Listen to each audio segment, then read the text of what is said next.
Good morning, good afternoon, good evening. Andrew DeStefano, Putnam County Crime Analysis, Bonadio Report, part number 6.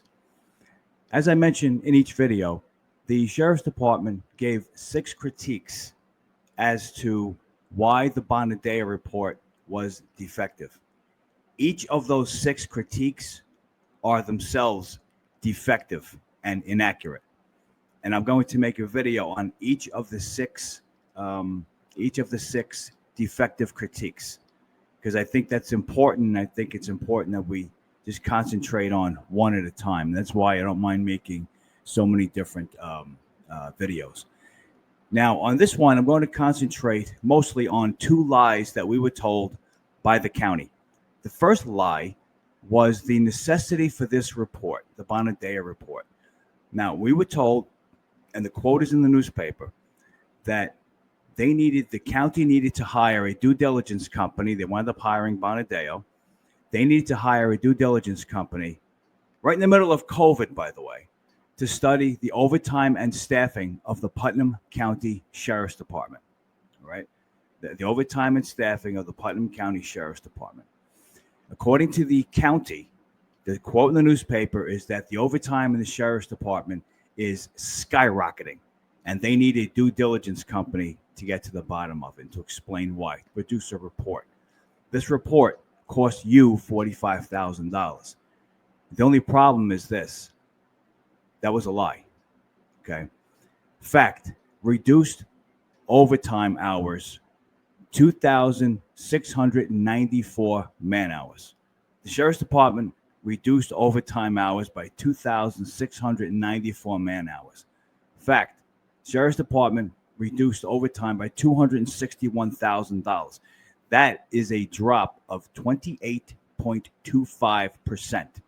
I don't know what other measures you need, but this claim that we needed to hire this company or any company because the overtime was skyrocketing, it wasn't wrong.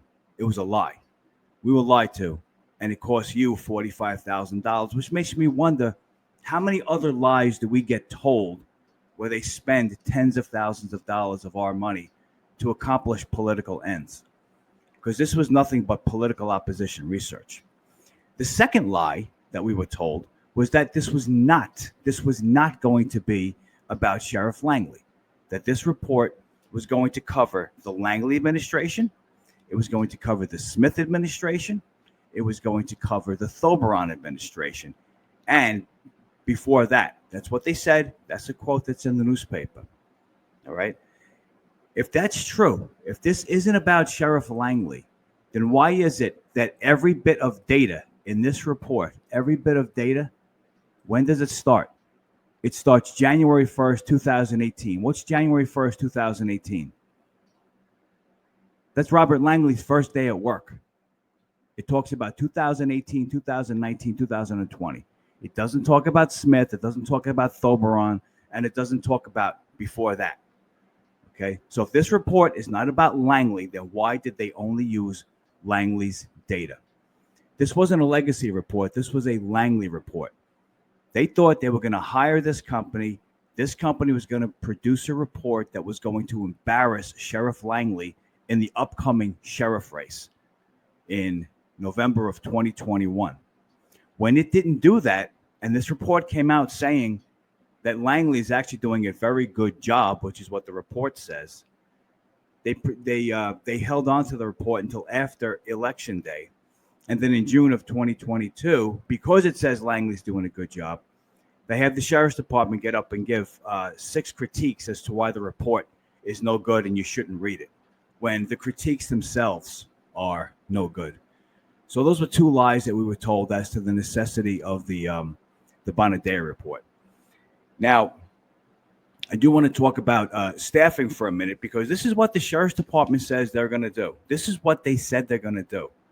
I mean, this is a word salad here. I don't even know what it means. We're going to redesign and restructure the geographical areas of patrol based on terrain and geography to make it much more effective. Collect the data for that, review the crime trends, data, and activities in order to accurately and responsibly deploy personnel.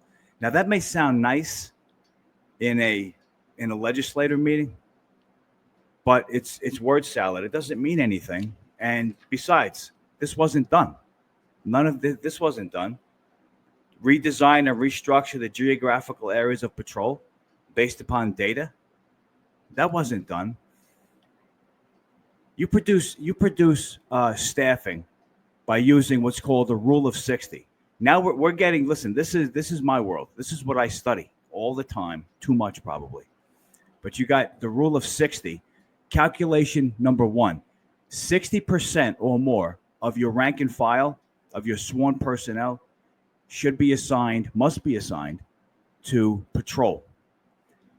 Calculation number 2 of the rule of 60 is that no more than 60% of their work, of what they're doing, of their time, should be taken up by CFS, calls for service, patrol-related function. All right? The remaining 40% of their time should be taken up by proactive policing. That's how you reduce crime. You don't reduce crime by just answering 911 call after 911 call after 911 call. All right, you don't. All you're doing is what's called you're chasing the radio. That's all you're doing, and that's all that's going on here. So the calculation number 1, 60% of your personnel, your sworn personnel, must be assigned to patrol. Calculation number 2, no more than 60% of your no more than 60% of their time should be taken up by patrol-related functions.